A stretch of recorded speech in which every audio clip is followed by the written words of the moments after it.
Bonjour et bienvenue dans votre rendez-vous hebdomadaire d'information sur Nyon Région Télévision. Ce sera une édition très sportive. Nous reviendrons sur les différents exploits des équipes de la région dans ce journal. Et puis il sera également question de chauffage à distance de Nyon qui aura décidément fait couler beaucoup d'encre. Et tout à l'heure, dans le débat, nous évoquerons les élections fédérales. À 10 jours du scrutin, nous nous interrogerons sur le véritable poids que peut avoir un élu de la région lorsqu'il fait de la politique à Berne. Plusieurs manifestations de la saison se sont déroulées le week-end dernier dans le district. La plus spectaculaire, la plus traditionnelle également, c'était la des Alpes de Saint-Sergue et Florian Cavalleri a suivi cette transhumance. La des Alpes de Saint-Sergue, c'est l'une des plus importantes de Suisse. Quelques 700 bovins regroupés dans une petite dizaine de troupeaux venus des pâturages situés entre Saint-Sergue et la Cure redescendent en plaine une fois l'automne venu. Et ce, pour la plus grande joie des milliers de spectateurs. Ils étaient environ 20 000 le week-end dernier. Des spectateurs venus le plus souvent assister en famille à ce défilé. Je suis donc avec le président du comité d'organisation. Expliquez-moi cette des Alpes 2015 en chiffres un peu. En chiffres, dis donc, on a eu un tout petit peu moins de bêtes à cause de la sécheresse. Les bêtes n'avaient plus assez à manger. Les meilleures laitières sont descendues plus tôt, mais c'est super. Les gens ont joué le jeu, les troupeaux passent encore, vu qu'il y en a encore un qui doit passer. Et puis les spectateurs sont là aussi, donc c'est toute beauté. C'est pour moi le plus bel événement de l'année sur la côte. Et puis c'est super, quoi. Surtout quand il fait beau comme ça. Qu'est-ce qui se passe quand on vient voir la des Alpes? C'est plein de souvenirs et plein d'émotions et c'est super. Vous êtes des sonneurs et puis des joueurs de chœur des Alpes de la région. Expliquez-moi qui vous êtes. Alors nous sommes un groupe de sonneurs de Toupin. Les chœurs des Alpes font partie d'un autre groupe. On est deux sociétés différentes, mais on a l'habitude de se produire un peu ensemble. Et c'est toujours avec grand plaisir qu'on vient ici. Ouais. C'est quoi votre rôle à la tête des troupeaux? C'est pour écarter, pour qu'ils aient la place, les troupeaux. Mais avec vos drapeaux, vous faites aussi des chorégraphies? Je fais lanceur de drapeaux, quand ils jouent les chœurs des Alpes. Là. Ensoleillés et décorés, ces belles d'un jour ont droit à un tour d'honneur dans le village de cette commune d'un peu plus de 2000 habitants.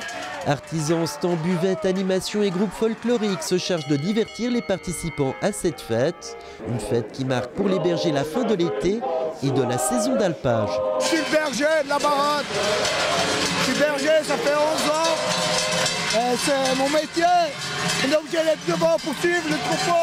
Le troupeau, il doit suivre le berger. Qu'est-ce qu'il a de spécial ce jour?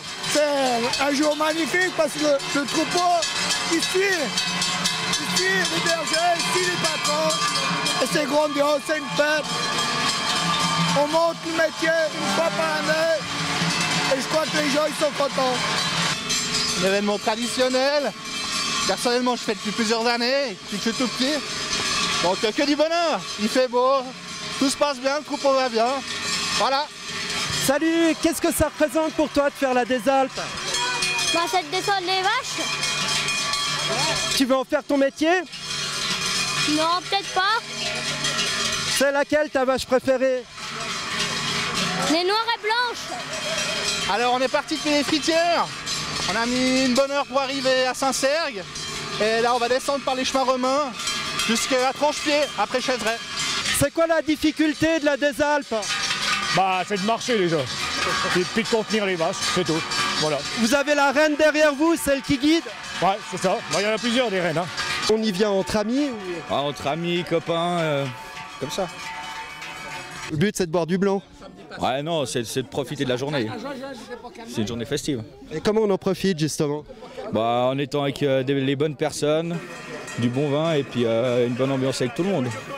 Alors dites-moi monsieur, c'est votre combienième des Alpes? Je sais plus compter, mais en tout cas 30. Oui, 31. 31, voilà, c'est la mémoire des jeunes. L'objectif c'est de faire quoi? Le défi, c'est de se faire plaisir, puis de rendre service. Mais c'est surtout de se faire plaisir. Le village dépassé, les troupeaux continuent d'un bon pas. Ce soir, la chaleur des étables aura remplacé le grand air des pâturages. Et une fois l'hiver passé, lorsque le printemps aura réveillé Dame Nature, la transhumance reprendra, mais en chemin inverse. Et à l'automne, le même spectacle se répétera. Ce sera pour la 29e des Alpes de Saint-Sergue, une des Alpes qui aura lieu dans un an.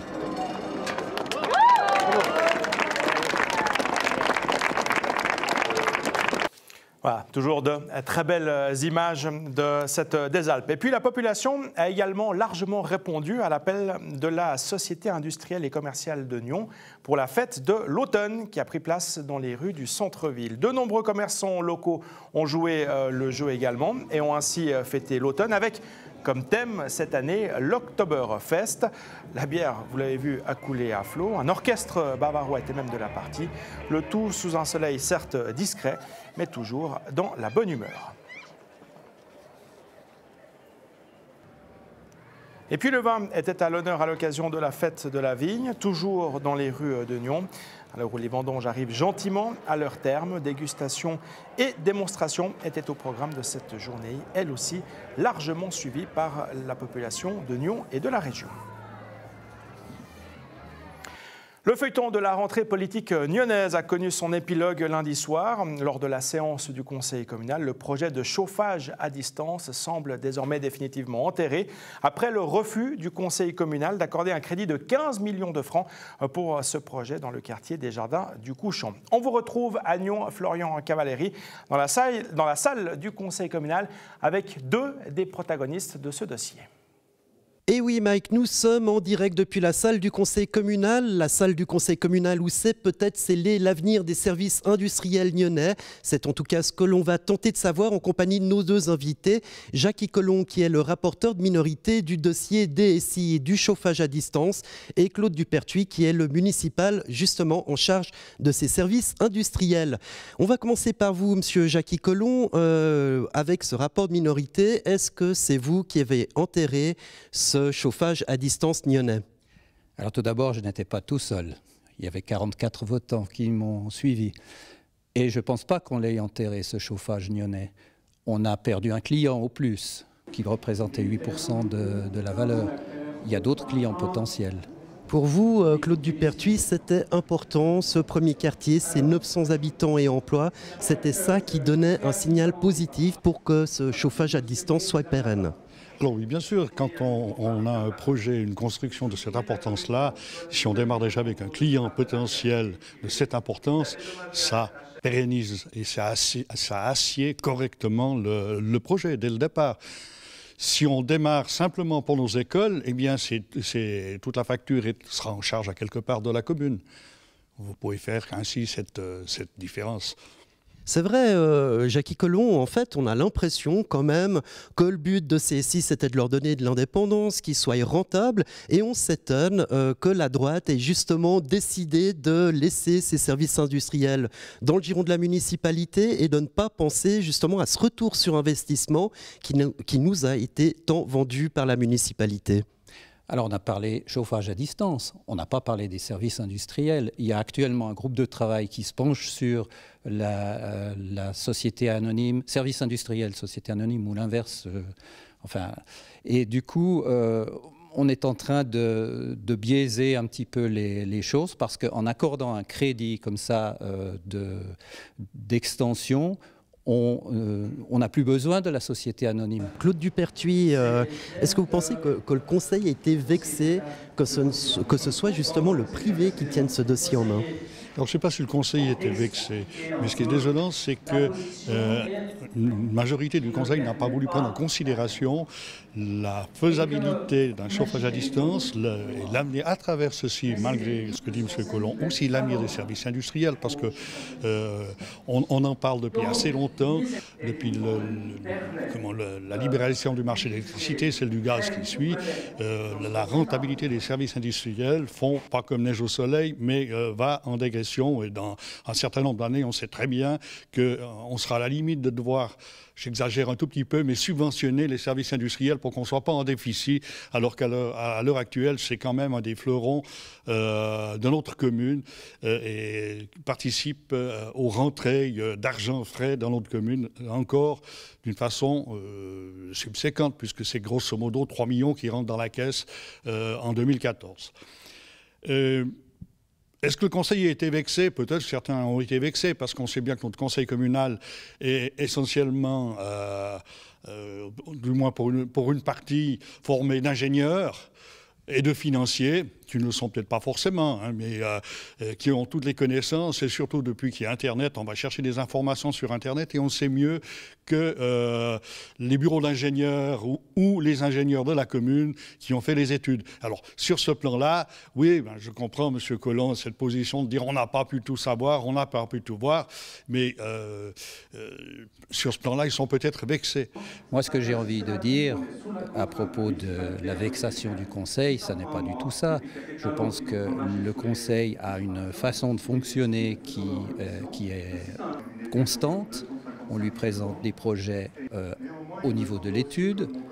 Il accepte de financer cette étude. Lorsque l'étude est terminée et que le préavis de construction vient de nouveau, une commission peut siéger, poser toutes les questions, éventuellement faire réorienter un tout petit peu le projet, présenter des amendements. Au terme de quoi on peut accepter un projet vraiment qui a été pensé et voulu par tous. Et jusqu'à preuve du contraire, le conseil communal, élu par le peuple, est quand même le garant de l'utilisation correcte des deniers publics. Alors si on entend bien Jackie Collomb, en fait finalement on a caché des choses presque au Conseil. Vous aviez aussi annoncé l'avancée du dossier de la transformation SA-DSI pour la fin de cette année. Est-ce que vous tenez ce calendrier toujours ? Et ça, peut-être, c'est l'autonomisation extrême, ou rester un service communal, c'est l'autre extrême, et toute l'analyse est en train de se faire dans ce sens-là, avec tout ce groupe de travail et avec des intervenants externes. Alors si on vous entend bien, ça ne se fera pas pour la fin de cette année, très certainement. Alors, un préavis pour faire une société anonyme, comme vous le suggériez tout à l'heure, pour cette fin d'année, je dis non. Parce que le travail se fait sérieusement, et cette fois aussi avec des membres du conseil communal.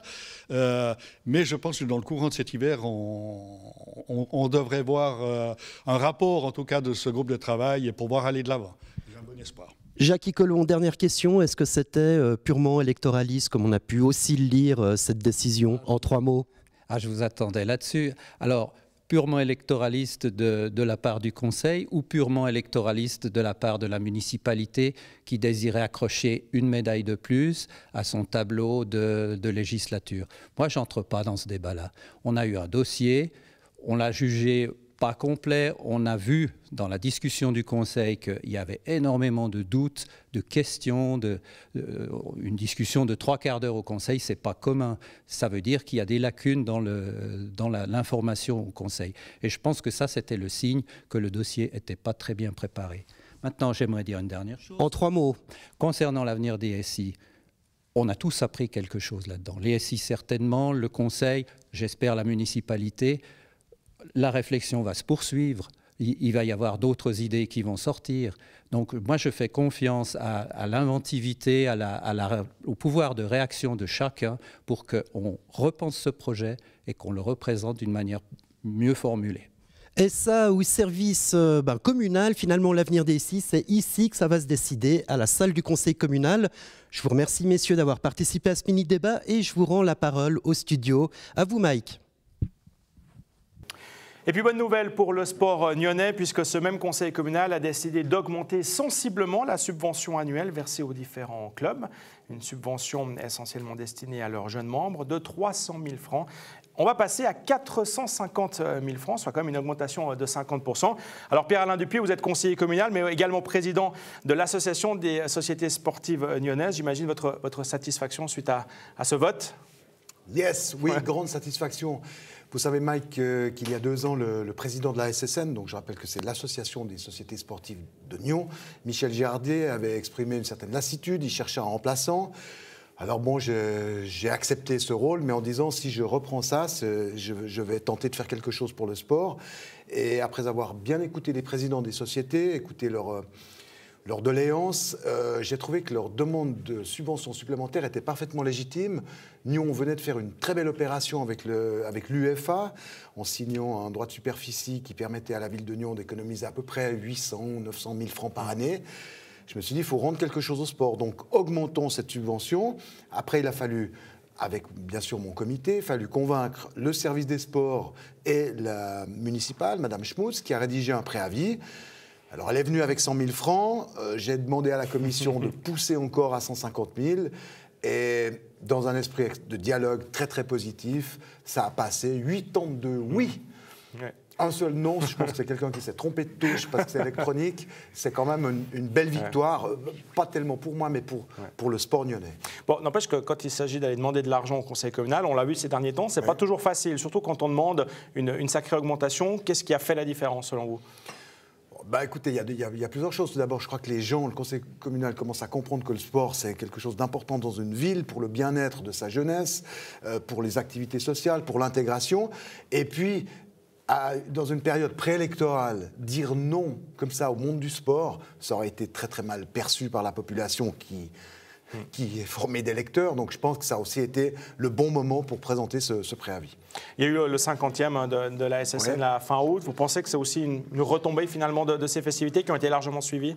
Oui, je pense que c'était une bonne année pour qu'il y ait ce préavis. Il y a eu les 50 ans de la SSN, donc on a retracé l'histoire du sport, on a invité d'anciens sportifs, on a pas mal parlé du sport à Nyon et je pense que ça a pu jouer un rôle positif. Puis, encore une fois, les arguments pour cette augmentation étaient bons, étaient excellents. Il y avait pas, on pouvait difficilement les contrer. Donc, belle affaire pour le sport nyonnais. Et c'est pas fini parce que ça, c'était la première étape que je m'étais fixé, le premier objectif. Puis le deuxième, ça sera de ressortir du tiroir la halle multisport à Colovray. Et ça va prendre beaucoup plus de temps, mais il faut vraiment qu'on ait un joli projet régional à Colovray pour qu'il y ait cette halle multisport demandée par tous. Et ça, vous le ferez en tant que conseiller communal ou en tant que municipal ?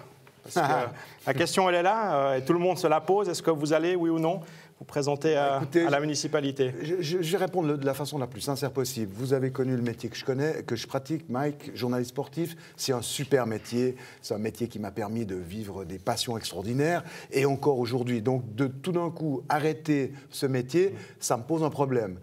Puis d'un autre côté, à mon grand âge, 60 ans l'année prochaine, on ne dirait pas, n'est-ce pas? Mais quand même, j'entends des gens là. Pourquoi pas ne pas me consacrer à cette ville de Nyon qui est ma ville quand même? J'y suis arrivé là en 1959. Je l'aime bien cette ville. Je suis devenu conseiller communal. Je fais partie de la commission de gestion. Je l'ai réapprivoisé sur le plan politique.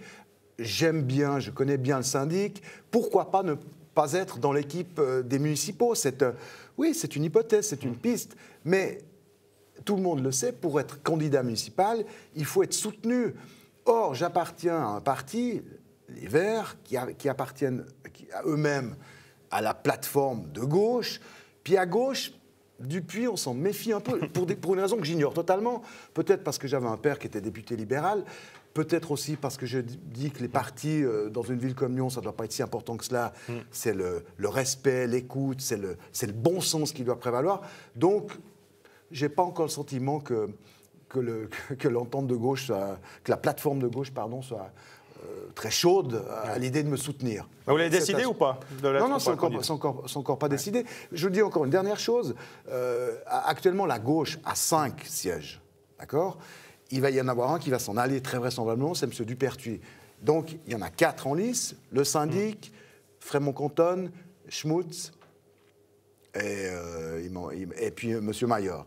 Moi, je propose d'être le 5e, celui qui remplacerait, qui défendrait le 5e siège, puis on n'est pas tant d'accord avec cette idée. Alors bon, ça veut dire qu'on fait du protectionnisme politique, on laisse ceux qui sont en place, mais on ferait... pourquoi est-ce que j'aurais pas le droit d'être parmi les candidats? Mais voilà, mais la décision n'est pas prise et je la prendrai tout seul en mon âme et conscience. Bon, eh ben, réfléchissez bien, Pierre-Alain. Merci beaucoup, Pierre-Alain Dupuis. Et puis, puisqu'on est dans le sport, on va enchaîner avec quelques résultats enregistrés le week-end dernier. Et je suis sûr que vous avez suivi tout cela de près, Pierre-Alain, puisque le Stade Nyonnais, qui a beaucoup fait parler de lui cet été, et pas que pour des affaires de football, on avait d'ailleurs accueilli sur ce plateau le président Vartan Sermakès, eh bien, le Stade Nyonnais va plutôt pas trop mal, malgré une préparation compliquée. Les choses ne se déroulent pas si mal que cela. Preuve en est la victoire acquise samedi à Colovray, un match qu'a suivi pour vous Florian Cavalieri. 1-0. En s'imposant face à Brûle sur la plus petite des marques grâce à un but de Nabil Souni à la 53e minute, le Stade Lyonnais a tout de même atteint son objectif. Mettre fin à une série de 3 matchs nuls, des matchs certes sans défaite, mais sans victoire non plus. Sur les 3 derniers matchs, on a pris des buts dans les dernières minutes. Et je crois qu'aujourd'hui, on a fait le jeu. On a joué une équipe qui était totalement dans un autre style, beaucoup plus physique, plus direct. Et on a dû être patient. Et puis on a dû surtout après savoir conserver le score et faire mûrir, on va dire, les jeunes. Un match pour apprendre, pour prendre de la bouteille et pour se donner fin contre une équipe expérimentée qui pointait à la 8e place du classement, soit juste devant les stadistes avant cette rencontre. Mais à l'orée du match, les objectifs étaient déjà clairs dans le vestiaire. Nyon allait jouer la gagne. Il a dit dès le début du match, nous on cherche la victoire, on ne va pas jouer un match nul parce que ça fait 2 fois de suite qu'on a fait un match nul, on a perdu 2 points à la dernière seconde, alors il fallait absolument gagner avec tous les moyens qu'on a. Idéalement placés, les jaunes et noirs sont désormais 7e au classement, à 5 points de Servette, le leader de cette promotion Ligue, et surtout à 2 points du second, mais aussi à 7 points des 2 relégables, dans un championnat particulièrement homogène. On a réussi à garder le score et puis on doit savoir gagner aussi 1-0. Donc ça fait partie du foot, c'est un championnat qui est très serré. Les équipes sont très proches, ça se joue à des détails. Et voilà, moi je suis satisfait déjà de gagner et puis par rapport au groupe parce qu'ils travaillent bien et on travaille quand même beaucoup mieux avec des victoires. Fougueuse et jeune, cette équipe aurait aussi pu connaître la défaite samedi dernier. Manquant d'un peu de réussite en attaque et prenant beaucoup de cartons jaunes, le Stade s'est aussi souvent fait peur en situation défensive. Heureusement, les stadistes ont pu compter sur leur gardien, un gardien particulièrement inspiré. Surtout au début où on dormait un peu, au début du match, il a fait un super arrêt, deuxième mi-temps aussi un gros arrêt. C'est clair, nous si on veut gagner des matchs, on a aussi besoin, avec le système offensif qu'on joue, on a aussi besoin d'un super gardien. Un peu moins de 300 spectateurs avaient fait le déplacement à Colovray pour assister à cette victoire. Des supporters qui ont malgré la fraîcheur automnale goûté à cette victoire du Stade Lyonnais à domicile. Les gars ils commencent à assurer leur milieu, mais il faut qu'ils montent un peu plus. Il y a des bonnes choses, mais les deux côtés, ils n'étaient pas au top, mais ça va. Pour aujourd'hui, je pense que ça va. C'était pas facile, je pense après les derniers matchs qu'il y a eu, c'était bien de tenir ce résultat et puis de ramener les 3 points. Comme on dit tout le temps, il n'y a que la victoire qui compte et puis c'est ce qui fait plaisir parce qu'on attendait cette victoire à Colovray et puis elle est là. À l'issue du match, un mot revenait sur toutes les lèvres, Servette. Les Grenats seront le prochain adversaire des jaunes et noirs. Un derby lémanique qui attend de pied ferme les Lyonnais. En se rendant au Stade de Genève mercredi prochain, ils n'auront qu'un objectif, ramener une victoire.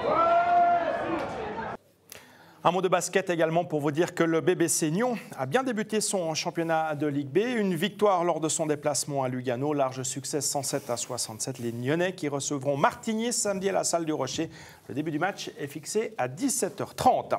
Et puis ça rigole pour le Nyon Rugby Club. Vainqueur samedi du Stade Lausanne sur le score de 28-20. Une 3e victoire consécutive pour les Pirates. Nyon qui est désormais 2e du classement à seulement 2 points du leader, le Luc. Il y aura un match au sommet à la fin du mois lorsque Nyon se rendra à Lausanne. Ce sera le 31 octobre. Et puis avant cela, Nyon se déplacera encore à Avusy le 17 octobre. 2 invités pour nous parler justement du Nyon Rugby Club. D'un côté, Philippe Karst, le manager de cette équipe. Bienvenue. Et puis Patrice Philippe, coach également de cette première équipe. Messieurs, vous aviez perdu votre premier match face à Hermance, on l'avait vu dans ce journal. Et puis depuis, 3 matchs, 3 victoires, tout se passe bien ? Pour le mieux. Ouais. Pour le mieux, oui. Un début de saison un peu pas terrible, mais ça, c'est pas grave. L'essentiel, c'est de réagir à temps, ce qui a été fait sous l'impulsion, entre autres, des coachs Patrice et John Etheridge. Et 3 victoires d'affilée, dont 2 avec le point de bonus. Donc, pour l'instant, on est très content.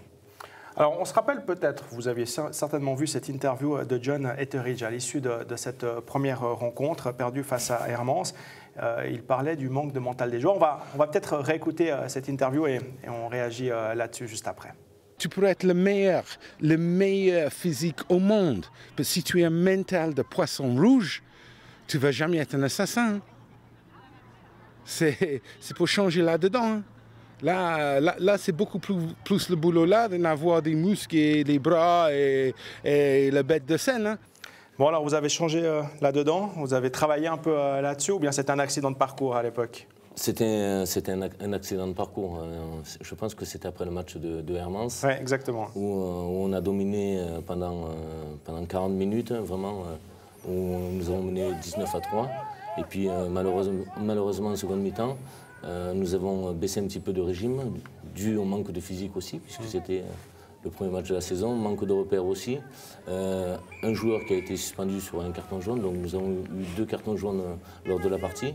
Et c'est vrai qu'en se retrouvant à 14 contre 15, ça a été plus compliqué pour nous. Et malheureusement, on n'a pas retrouvé les ressources nécessaires mentales pour garder cette différence de points. Et au lieu de se battre, on a baissé les bras.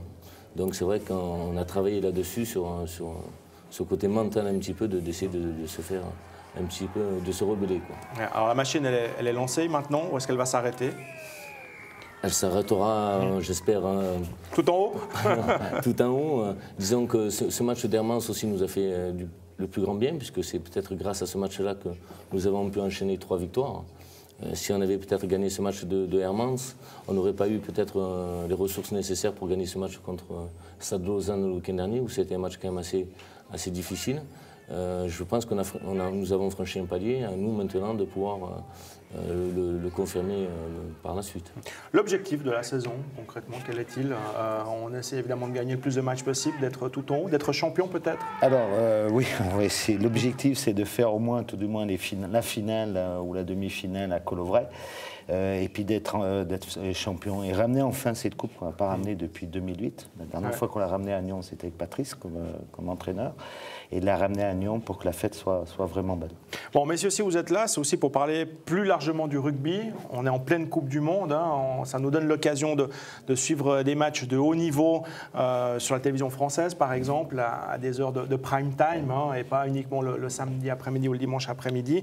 Est-ce qu'il y a un engouement, est-ce qu'il y a un impact Coupe du Monde auprès, par exemple, déjà des spectateurs? Est-ce qu'il y a des gens qui viennent vous en parler un peu?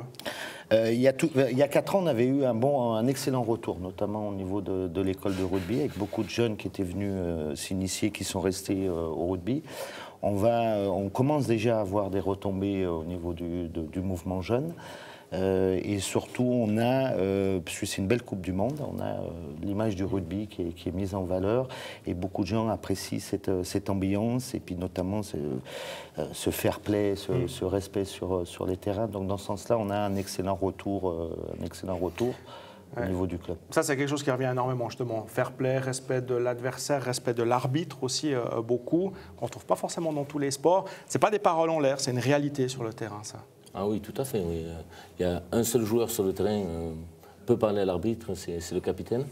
Les autres, s'ils ont un message à faire passer à l'arbitre, ils passeront par le capitaine qui parlera à l'arbitre. Si un joueur en dehors d'être capitaine parle à l'arbitre, il peut recevoir un carton jaune et se retrouver 10 minutes dehors. Qui commence à jouer? Qui s'initie au rugby de nos jours? C'est des jeunes, c'est des moins jeunes? Il y a des adultes aussi qui d'un coup se disent « Ah bah tiens, j'aimerais bien m'essayer au rugby ». Ça arrive? C'est un peu toutes les classes d'âge, il y a beaucoup de jeunes. On a aussi des jeunes adultes autour d'une vingtaine d'années. On en a eu quelques-uns qui étaient au foot et qui se sont mis au rugby pour différentes raisons, parce que le sport leur plaisait mieux ou l'ambiance leur plaisait mieux. Et on a des gens un peu plus âgés aussi qui s'y mettent, y compris chez les femmes. On a l'Union Rugby Club et une équipe féminine où on a des femmes qui sont mères de famille qui viennent jouer au rugby. Donc ça, c'est assez agréable. Ouais. Qu'est-ce qu'il faut comme qualité principale pour être rugbyman? De la volonté. De la volonté. Après, tous les gabarits sont acceptés. Ouais, c'est ce qu'on remarque, hein, c'est qu'il y a des plus grands, des plus petits, il y a des plus costauds, des plus racés, on va dire, hein, des plus trapus. Tout le monde a sa place, hein, le petit, le grand, le large. En fait, on a besoin vraiment de tout profil dans une équipe. On a besoin de joueurs forts, puissants, et des joueurs rapides aussi, des joueurs intelligents aussi qui réfléchissent un petit peu les cerveaux de l'équipe. Et donc l'avantage du rugby, en dehors des valeurs qu'il amène, qui dégage. Il y a ce côté intégration des jeunes et tout gabarit, quoi. Ouais. Bon, si je veux commencer à jouer au rugby demain, je vous appelle, je vous rends visite, je vais voir votre site internet et vous acceptez tout le monde alors? On accepte vraiment tout le monde et tout âge. Ok, parfait. Allez, un petit mot pour conclure. On parlait de la Coupe du Monde qui donc a lieu en ce moment, jusqu'à la fin du mois encore. Il y a des choses spéciales qui sont prévues en marge de cette Coupe du Monde au sein du club. Peut-être l'occasion pour les gens de découvrir ce sport encadré, de manière encadrée. Alors on a trouvé un accord avec le restaurant du stade de Colovray qui retransmettent les matchs en direct les soirs. On va avoir plusieurs soirées qui vont être organisées avec les joueurs après l'entraînement ou en dehors des entraînements pour suivre des matchs. Et le restaurant de Colovray joue assez le jeu parce qu'ils vont reverser une partie des recettes au mouvement jeune d'Union Rugby Club. Donc c'est assez sympa de leur part. Ok, c'est surtout l'occasion de vivre l'ambiance d'un match de rugby. Ok, on va suivre ça de très près. Merci beaucoup, messieurs. Merci. Bonne suite de saison avec l'Union Rugby Club. C'est tout pour aujourd'hui. Dans un instant, le débat. Vous le savez, vous pouvez revoir nos émissions en tout temps sur notre site internet nrtv.ch ainsi que sur notre page Facebook. Rendez-vous la semaine prochaine donc pour un nouveau rendez-vous d'actualité.